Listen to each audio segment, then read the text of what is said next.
Good morning, everyone. I was just asking my 9-year-old to stop making a rather unusual bat noise. Yeah. Welcome to session 2 on day 4. We are with Luke Gaden and we're talking all things carbon footprints and carbon offsetting. The other thing you might be able to hear is my washing machine on spin mode because, you know, life goes on. We're doing, might be doing an online festival, but washing needs doing every day, I'm afraid, in my house. So hopefully that's not too distracting. But yeah, let's dive straight into this. Luke, hello. Do you want to introduce yourselves to us and tell us what you do? Sure. So, hi, I'm Luke Gaden. I am the co-founder of a company called Terra Nutra, which I started with a friend of mine 7 or 8 months ago. And what we try to do is help people manage their carbon footprint. I became really interested in the concept of carbon footprint when I started to understand how many things in my day-to-day life went into it, and the extent to which, you know, all of our lives are very, very carbon heavy. And so I wanted to kind of understand that a bit more and figure out what I could do about it. And my friend John, who's worked in the sustainability space for about 10 years, was also interested in doing something similar. So we said, okay, let's see if we can put something out there that will help people with the sort of 3 key components of managing a carbon footprint, which are understanding and being aware of what's in it and how to measure that, what you can reduce, and then the third piece is what you can offset. So those are the sort of, when we're thinking about that concept of managing a carbon footprint, that's sort of how we tend to do it. So understand what's in there and be aware of it, reduce what you can, and then you get into the offsetting piece. I think another thing that I was really keen on, and I'd be really interested to hear other views on this and hopefully some questions, is I find the language and the kind of way that people talk about comfort, it's science. Yeah. And so it's scientific language and it's quite technocratic because, you know, previously, I think before, you know, people like us and people who are tuning in became interested and aware and want to do something. It was very much things that companies did and governments did and science did. And I don't think that the language has evolved. And I'm terrible at maths. And I gave up science as soon as I possibly can. And so I looked at it and I was like, oh, I don't, and it feels really inaccessible. And so, you know, when you're talking about, you know, tons of carbon emissions, Nothing to me.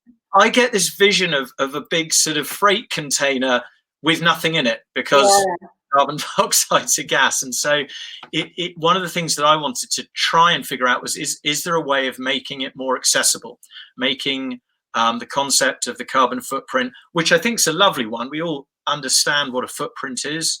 We all have like an image of a footprint in a sand or like a child's foot, or it's a really, I think it's a really accessible image, and we intuitively understand what a footprint means. It means impact on something. But then once you get out beyond that, it all starts to get quite scientific and difficult. So again, we were looking at ways of saying, could we make this just easier for people to kind of engage with and lean into and understand? And that's kind of a work in progress, if I'm honest. I've got a science background, and I glaze over when I hear people start to talk about carbon footprints and things like that. So, you know, I think it is a really, really big issue. But yeah, what is a carbon footprint then? Let's go right back to the basics. So a carbon footprint is a way of grouping together your emissions and a way of comparing them to other people's. So it's a way of grouping and measuring and then expressing, if you will, what all of those emissions when brought together are. And the way that the method of measurement or the currency of measurement is tons, because the way that we talk about carbon dioxide emissions and indeed greenhouse gas emissions generally is in tonnage, and that gets written.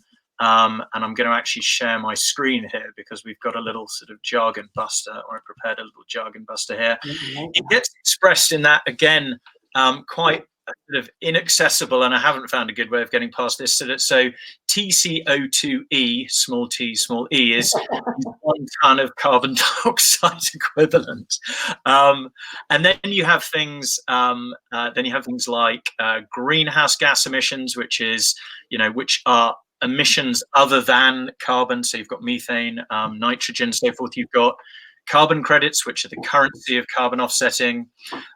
You've got net zero, which hopefully many people on the tuning in will be familiar with, which is where you have a balance between the number of emissions produced and the number of emissions being taken out of the atmosphere. So whatever you're putting out, whatever is going out is coming back in, if you will, or going out, coming back in.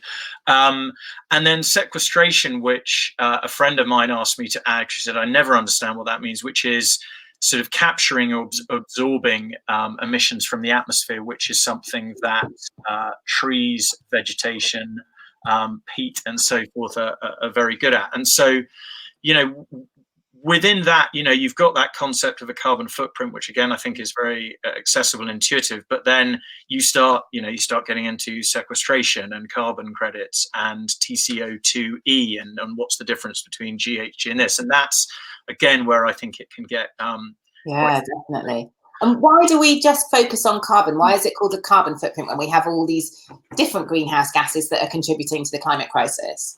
So I think there's a scientific answer for that, and then there is I think day-to-day answer for that. Day-to-day.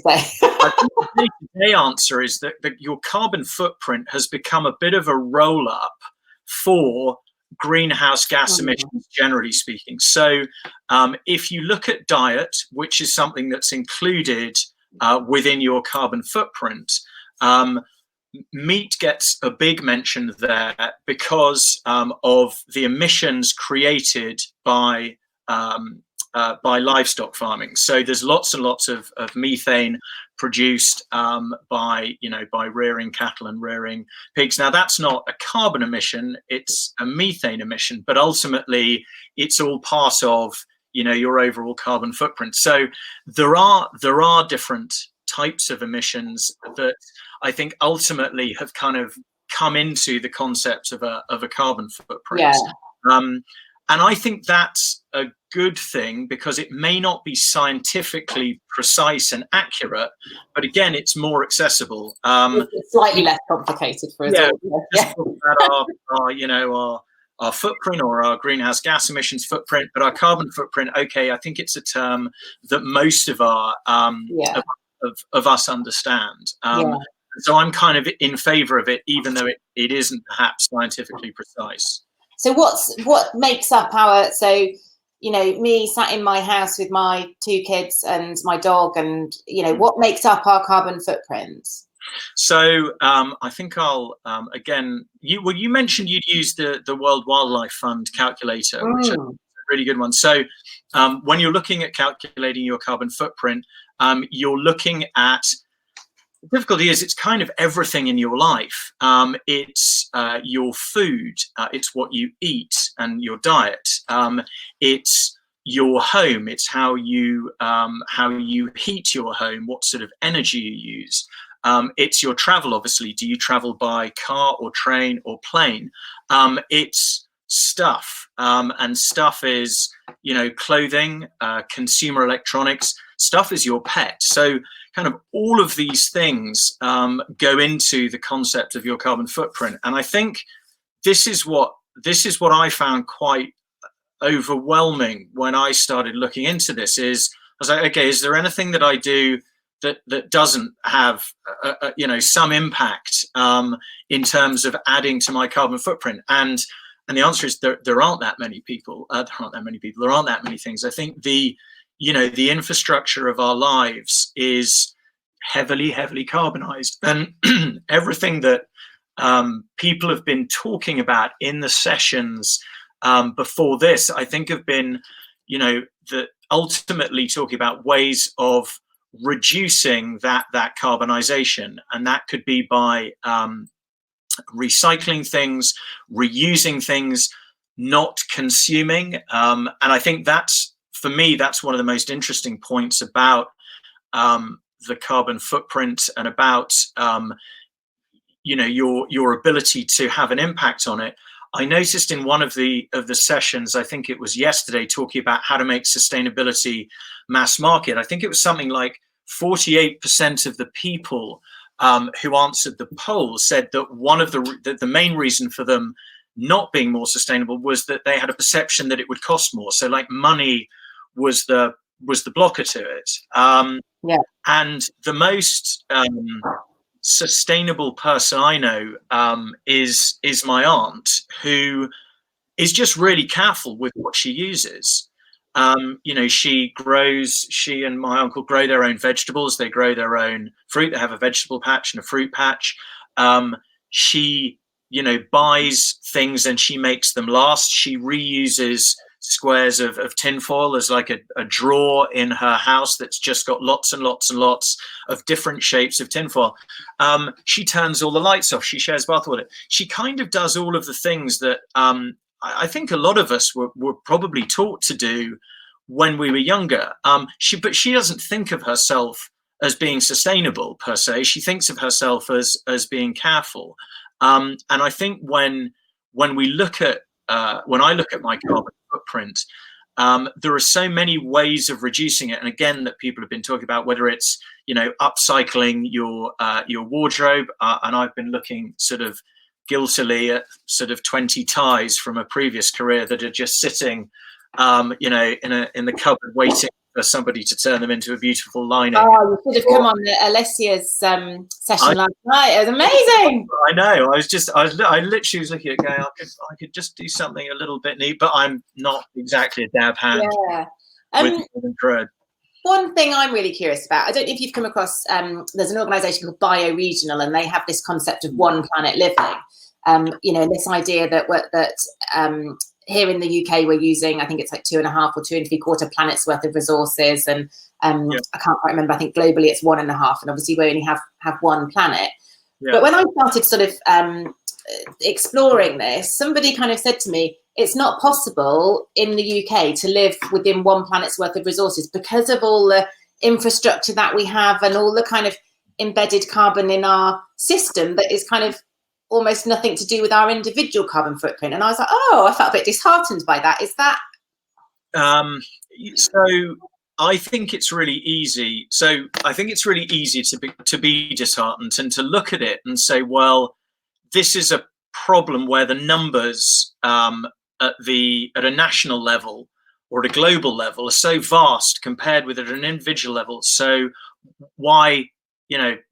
What's the point of me doing anything? We were talking in the green room just beforehand about the impact of having meat-free Mondays in terms of your overall annual carbon footprint. It's going to be very, very small. But again, as the Sisters Against Plastic was saying, I think it's really important. Like, every small thing has an impact. If all of us don't eat meat for 1 or 2 or 3 days a week, it means that less meat is consumed, which means that less meat is produced, and that starts to have an impact. I think as well, I believe really passionately that you can look at companies and say, well, if the amount of carbon emissions that they produce is millions of tons of carbon dioxide, like, what can I do?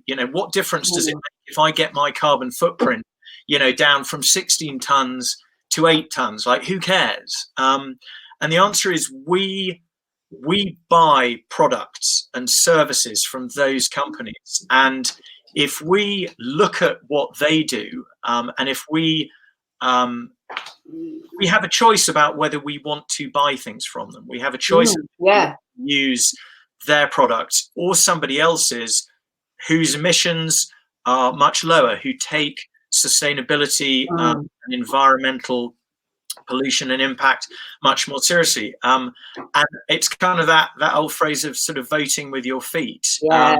And I think, greenwashing is a great example of where you have to be really careful here. It's, again, this is a topic that's come up a few times. It's very easy to be conned, I think, and to have people representing to be to have environmental credentials and to be greener and to have, you know, lower emissions than they do. But I think the more aware people are that, you know, the choices that they make, when you bring them all together, do make a difference. Yeah, yeah. I think that's where you start seeing that those, you know, those individuals coming together and those numbers adding up. And at that point, it's not disheartening. At that point, you know that you're doing something that will make a tangible difference overall. Yeah, I think it's just with something like the WWF carbon footprint calculator, because inevitably it has to be quite a blunt tool, doesn't it? It has to ask very generalized questions and things.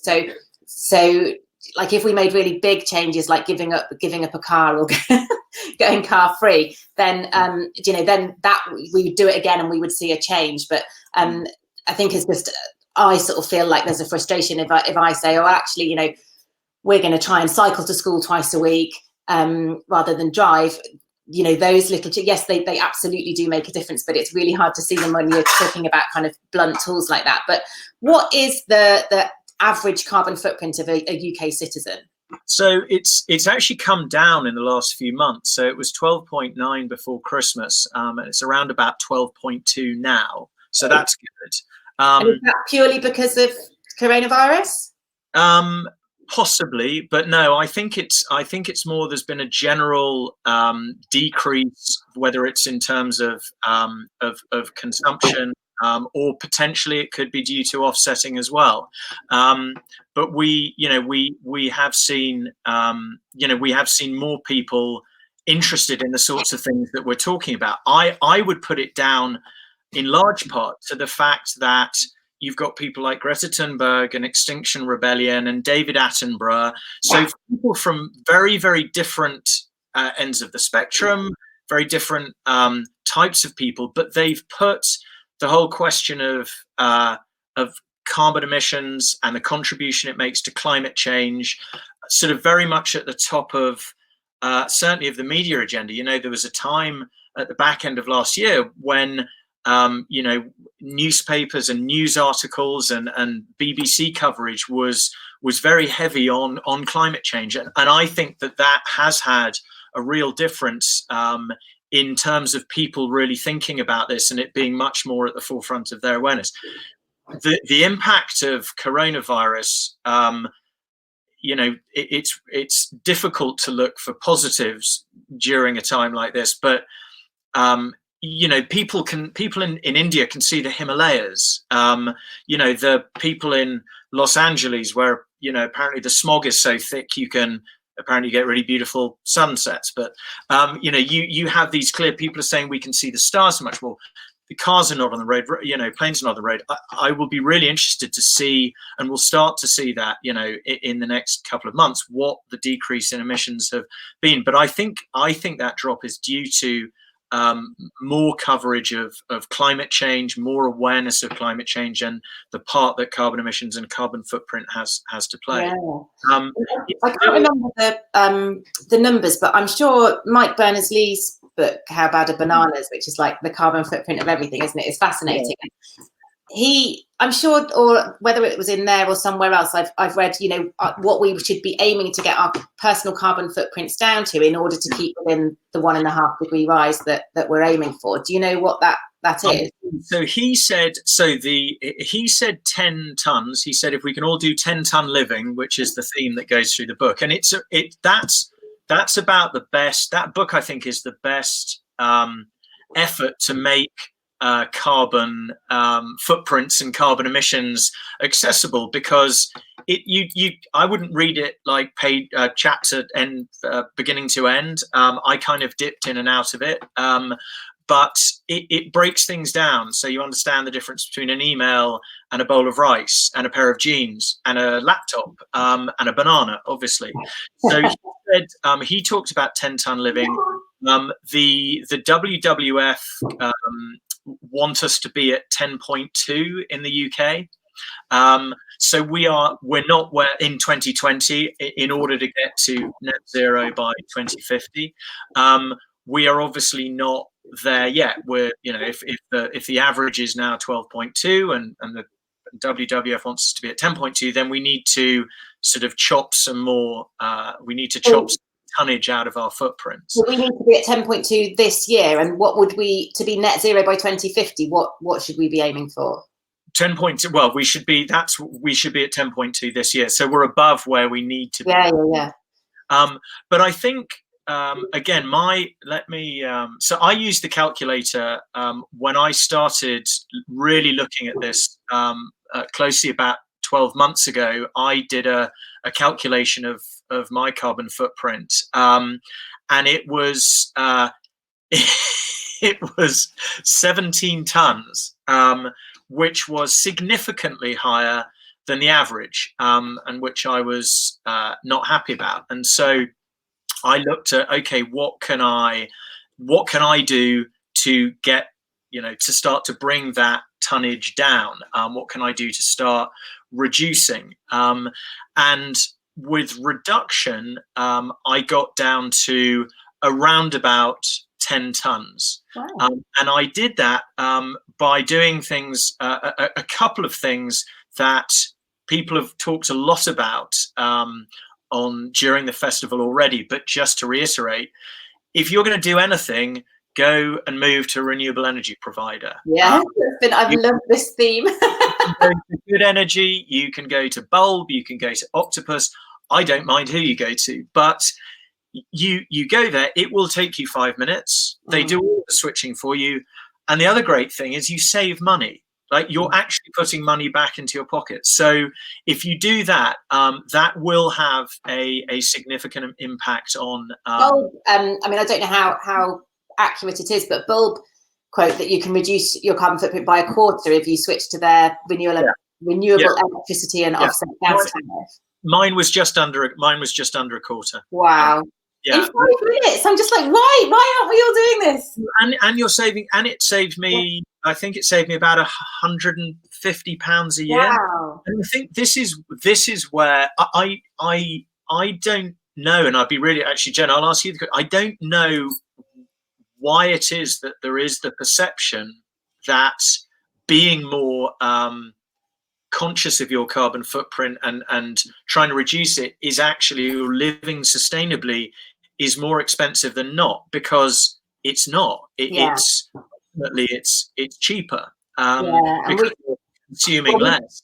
We talked about this we had a panel on living sustainably on a budget, and I think it's because we live in a capitalist society, and we're told the whole time to buy, and if we start a new hobby or we start a new job, we buy new clothes or we buy new equipment. So if we want to be more sustainable, we're automatically thinking, well, I need to buy a new coffee cup, and I need to buy this, and I need to buy that. And actually, it's very countercultural almost to think, actually, the thing I need to do is to not buy, and that's quite almost quite a rebellious act in our society, I think.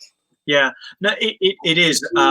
You're absolutely right. There is this sort of quite now worryingly deep-seated behavioural connection between doing something and spending money, and so you're kind of trying to swim against that tide, whilst all the while being bombarded with advertising and things on social media that are pushing you in the opposite direction. So I think there's also a thing around, because stuff is so cheap, we've become very disassociated with the true cost of things. And this is talked about a lot in the fast fashion industry.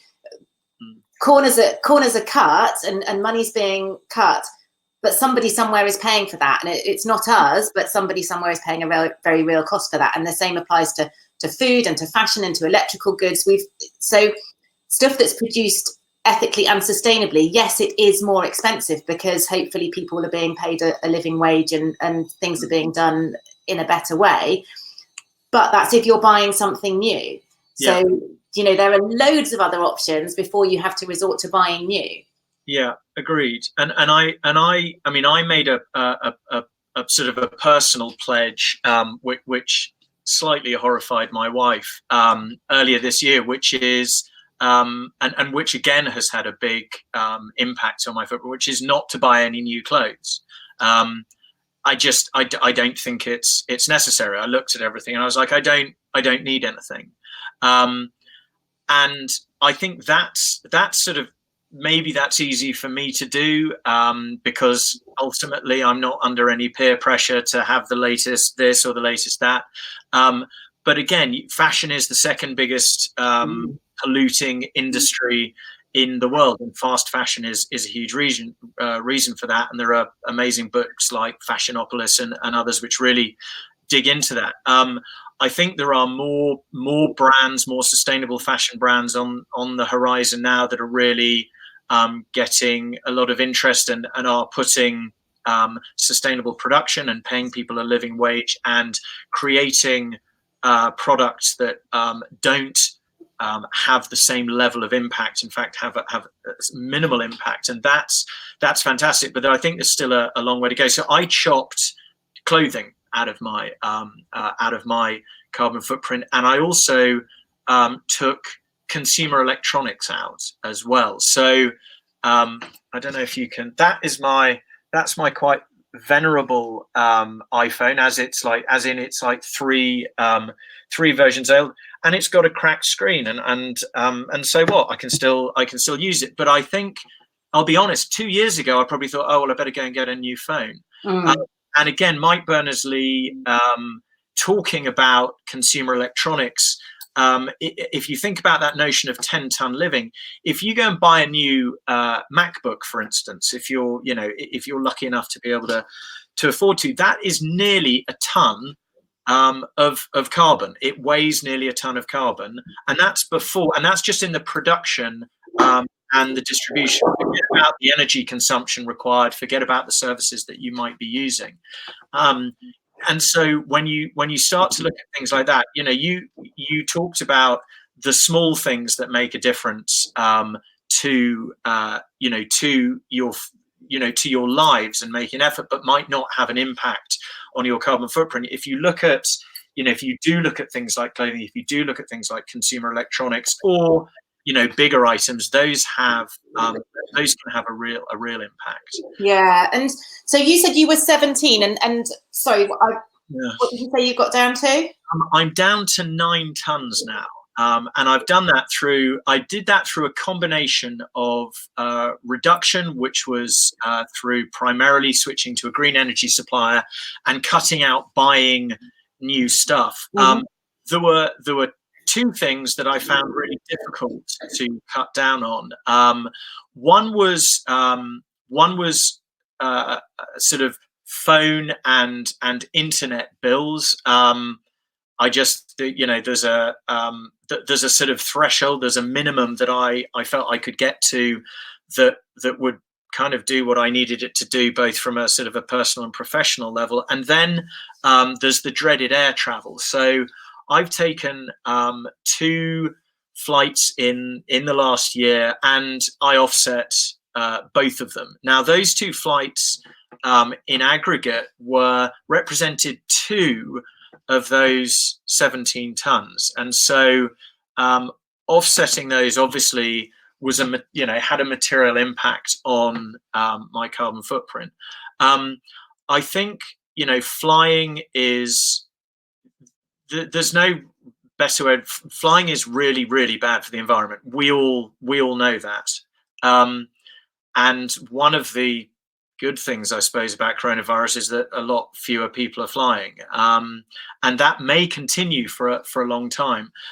However, I think, saying to people, right, nobody must ever fly again is probably not realistic, and I think it probably runs, contrary to the sustainable-ish ethos, which is, try and do lots of us doing it imperfectly than a handful perfectly. And so I think for things like flying, I think offsetting is the best thing that you can do, because you are recognizing that what you're doing has a negative impact, and you are doing something else to try and counterbalance that. Yeah. Just quickly before we move on to offsetting, how I think Matt said in the comment, like in the UK, apparently we could get down to a 5-ton carbon lifestyle. Like, how for the average man or woman on the street, how feasible is that? Does that involve a lot of, oh, it's just so interesting, this session, isn't it? Does that involve a lot of deprivation and austerity and going without, or is that something that we could actually do relatively easily? So that's really interesting. As an exercise, I used the WWF calculator, and sort of answering the kind of minimum of everything that I felt I could, without actually sort of taking myself out of my habitat, out of my house. I got down to 5.2 tons. Now, so that it's there or thereabouts. That meant for me, or for everyone, I think that would mean the following, or at least it did in terms of the WWF calculator. You are only buying food that is locally sourced. You're not eating meat. You are not spending any money on consumer electronics stuff. You have a minimal bill for things like internet and telephones. You're certainly not traveling by plane, and you're doing absolutely minimal travel by car and by train and by bus. So you're cycling or walking the majority of times. So is it possible? Yes. Is it feasible for a lot of us within our daily lives? I think it's difficult, but I think it's also I think you have to set your goals around your carbon footprint in a way that sort of stretches you and makes you makes you try to do things that will change your lifestyle for the better, but equally I think that's realistic also, so that you don't get disheartened, and so that it doesn't become a sort of a millstone around your neck, if you will, and kind of ultimately slow you down. I would rather that 100 people in aggregate got to 8 than 5 got to 5. Yeah, definitely. There's that brilliant quote from Zero Waste Chef that says, we don't need a handful of people doing zero waste perfectly. We need doing it perfectly. So with all those changes, if we went really hardcore, we could get down to 5. But there's still that. So what's that 5 tons then that we can't seemingly shift? It's the infrastructure of your life, in terms of the home that you live in, the fact that you need to use some energy to heat it. You need to eat something. You presumably, if you have a mobile phone, if you have a laptop, if you wear some clothes of some sort. So there is a sort of a residual, if you will, that. It's interesting. There was a comment that the WWF made that said, somebody said, "Well, hang on, I live in a tent." So where's that in my list of options? And again, the measurement piece, the use of these calculators, to your point, it has to be a bit of a blunt tool. It has to use averages. So, you could feasibly get down to 0, but you would be living in a tent, foraging, et cetera, et cetera. I think offsetting becomes really valuable is where you reduce down to the level that you can achieve, and you can reset your goals over time, and then you offset the rest to actually get down to 0 or even sort of positive. And I think when I look at offsetting, it's an opportunity to kind of correct things that I've done that I know have an emissions impact, but it's difficult, or indeed they're necessary. But then you actually then look at clearing out the residual. And if you can afford to do that, and carbon offsetting costs money, so not everybody can, but if you can actually get all the way down to 0 and below through the use of offsetting. And again, when we think about the averages, I think that's important.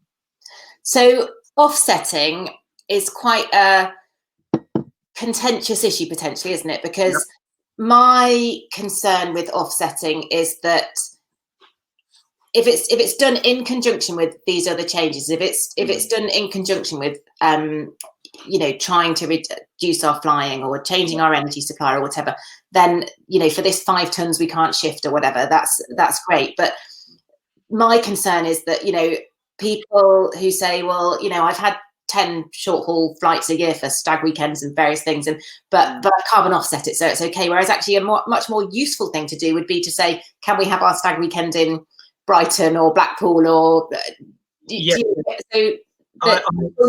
argument all the time. Yeah, so I agree with you that would be much better. I think we're all conscious that offsetting can be an excuse for not actually doing anything to change your lifestyle, and I don't agree with that. And I think that,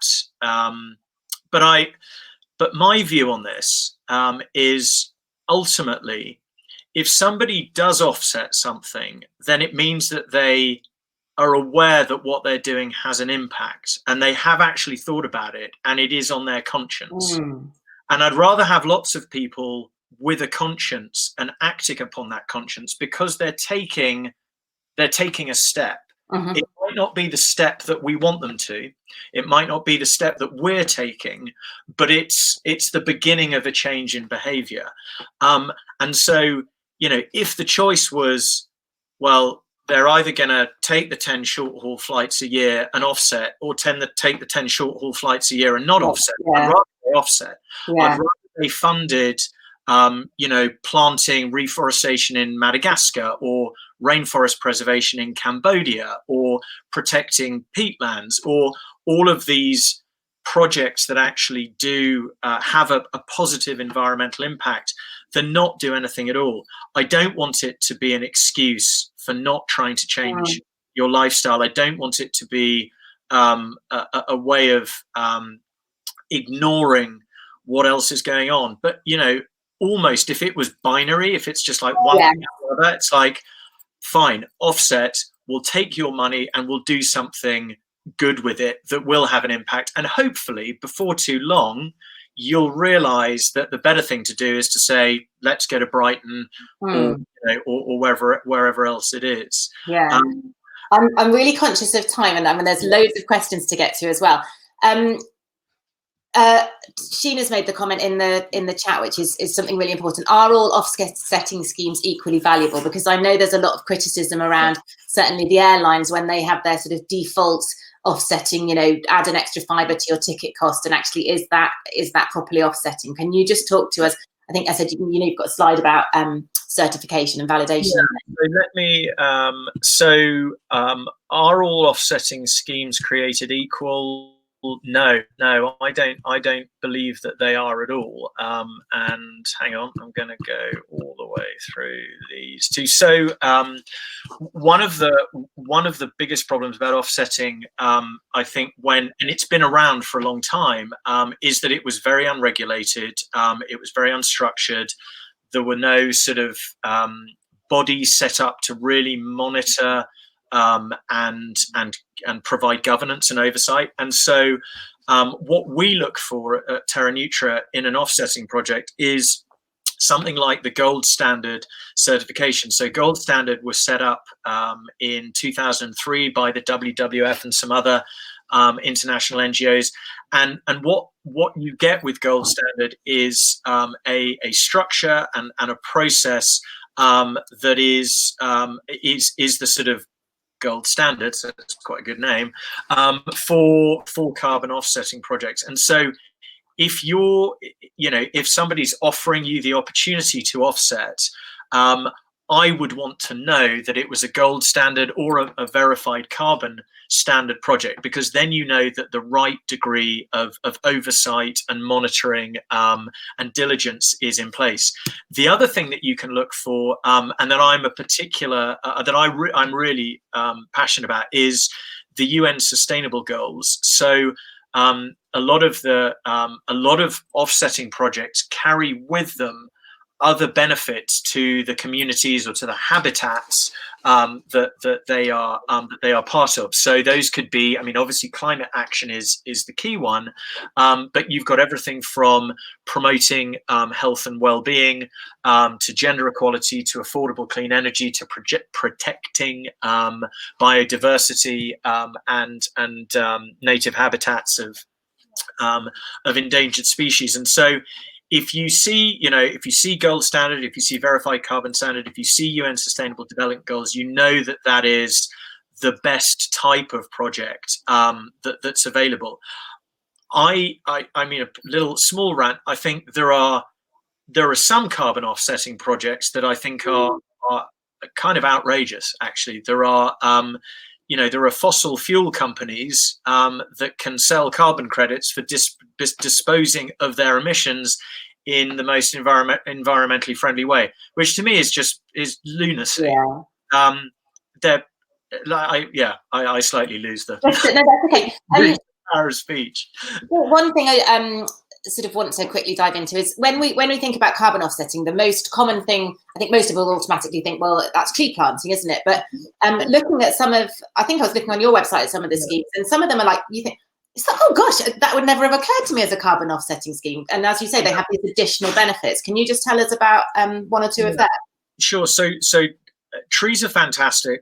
I haven't met anybody who doesn't like trees. So they're great. But a carbon offset project, what you're doing there is you're funding investment in a project that reduces emissions somewhere by some means. So if you take our first project that we started working with, which is the low smoke cook stove project, that project installs cook stoves in communities in the Darfur area of Sudan, where prior to that, families had been cooking over an open fire inside their home.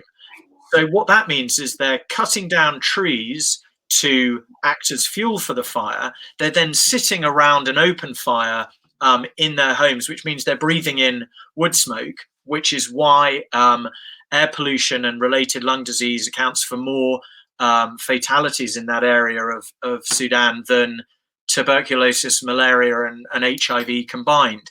And so you're doing something that reduces emissions, protects trees and forests, helps people's health.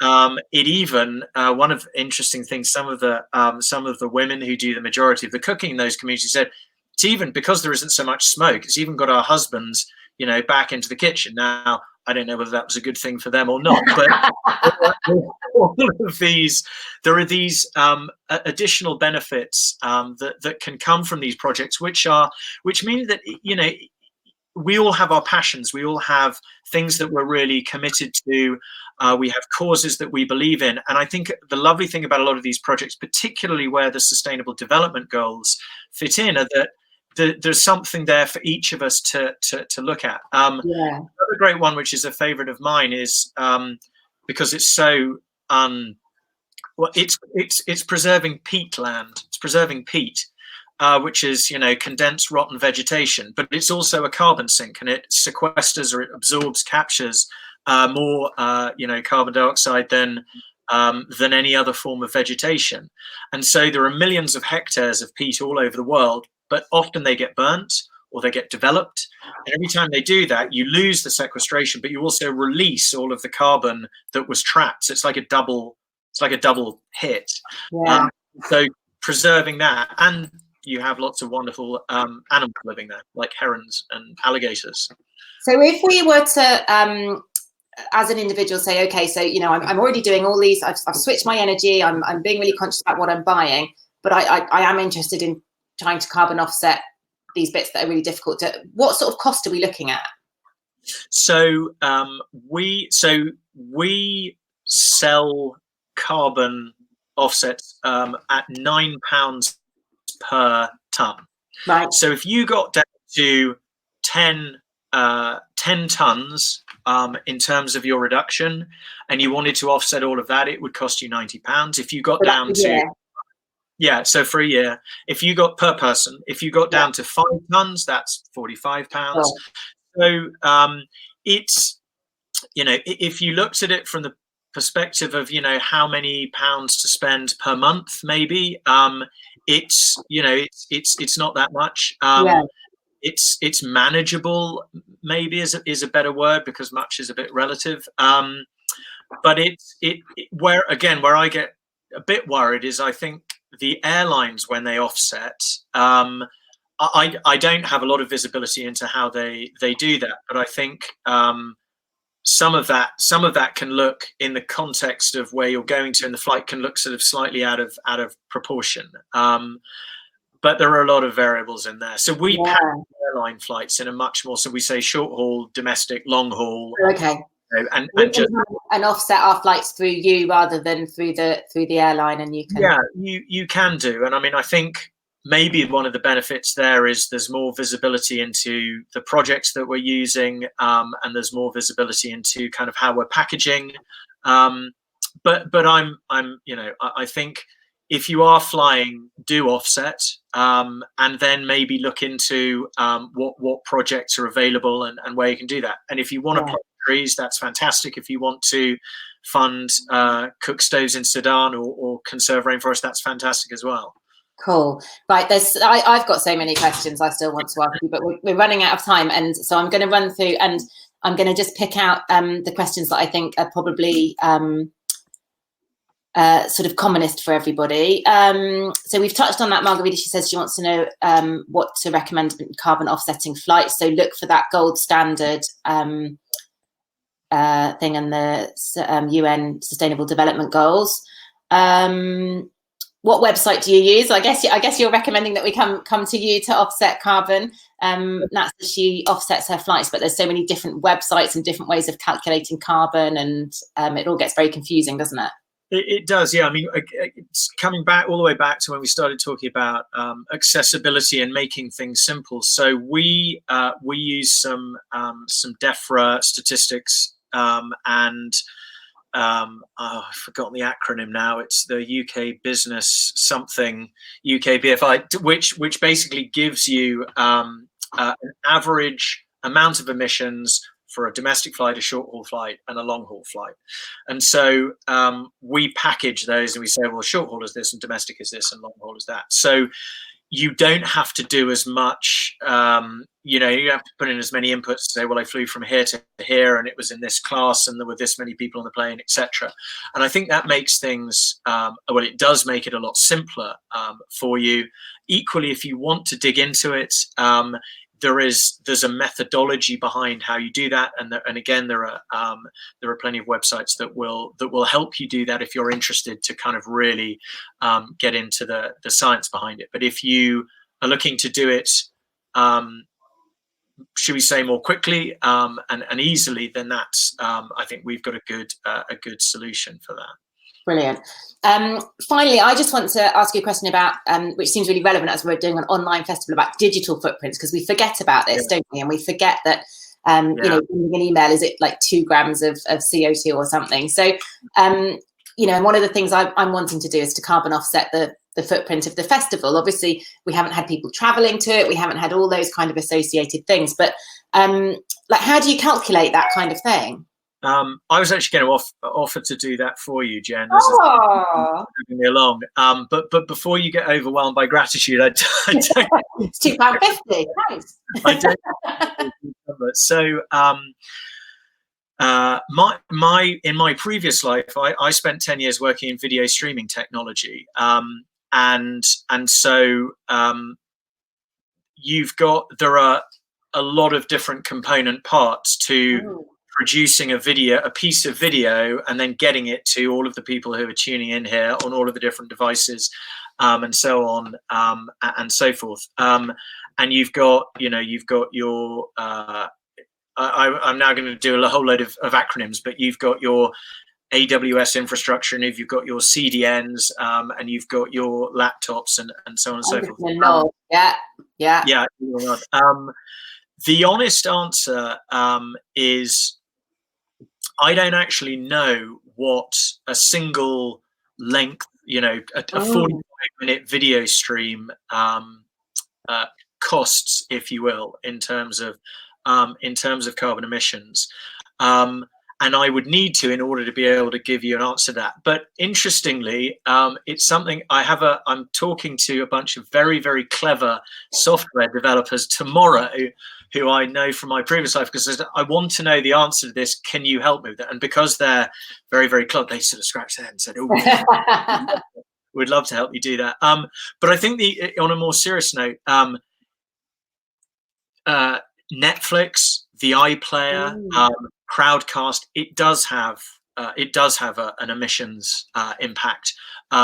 You're using lots and lots and lots of energy ultimately to deliver all of this video all over the world. And so what I look at is the infrastructure being used to deliver that video running on renewable energy. So you might have seen Amazon made some promises. Well, Amazon already got about, I think, 4 renewable energy plants of their own to power parts of their infrastructure. But we kind of need more of that. Google, I think Google might actually be now 100% renewable. Don't quote me on that. But it's the big technology companies like that kind of power these sorts of services. And so they're the ones that we kind of need to be making sure the infrastructure there. I think from our own perspective, if you said that you're Netflix, if you said you're watching, half an hour to an hour's worth of Netflix a day, that starts to add up. So the honest answer is I don't know what it is. But after my chat with my very clever friends tomorrow, I hope to have that really interesting point about, when we're streaming stuff, if people have got their own websites, you can now get green hosting. So you can look to use a company that is using carbon, because there's all these servers that have all this information need a tremendous amount of energy to keep them cool. Somebody else said, I don't know about you, but I'm rubbish at deleting emails, and all these emails are sitting in a server somewhere and using up loads of energy. So, if we are sat there watching Netflix or something else, just click through and delete all those rubbishy emails and delete them as soon as they come in. That can be a really useful thing to do as well. And we talked in my talk right at the start of the week about switching your browser to Ecosia, because that's better than carbon neutral search engine. So gosh, there's so many questions, and I could talk to you all day, and sadly we don't have time. And I'm aware that we sort of didn't get to a lot of the questions in the question box, but if people want to come and ask you questions, where can they find you? So our website is terranutra.com. On Facebook, we're just Facebook / Terranutra, TERRANEUTRA. And then on Instagram, we're at Terra_Nutra. On Twitter, we're at Terranutra, but it's capitalized TNN, which is like an epic fail on my part. And I'll be honest, quite scary. So I think either Facebook or Instagram, or you can get me at luke@terranutra.com. Brilliant. Are you all right to just whack your email in there if you're happy to? She was just gone, oh my God, I have 33,000 emails. So maybe, Sheena, that could be your pledge for the festival, is that you're going to get, I don't know, even if you delete 1,000 of them, that's making a start, isn't it? Or you do 100 a day or whatever it's going to be. So guys, I really hope you've got some actions that you can take from this. Whether it's delete your emails, whether it's switch your energy supplier, whether it's look for green hosting, whether it's to look into reliable forms of offsetting for any flights that you might take as and when we are able to move again. But God, this is absolutely fascinating. Thank you so much, Luke. Brilliant. Thank you. So you somebody said it was clear, concise and lucid, and you've sort of de-scienced a lot of that jargon and things for us. So Great. Brilliant. Thank you so much. Well done, guys. Take care.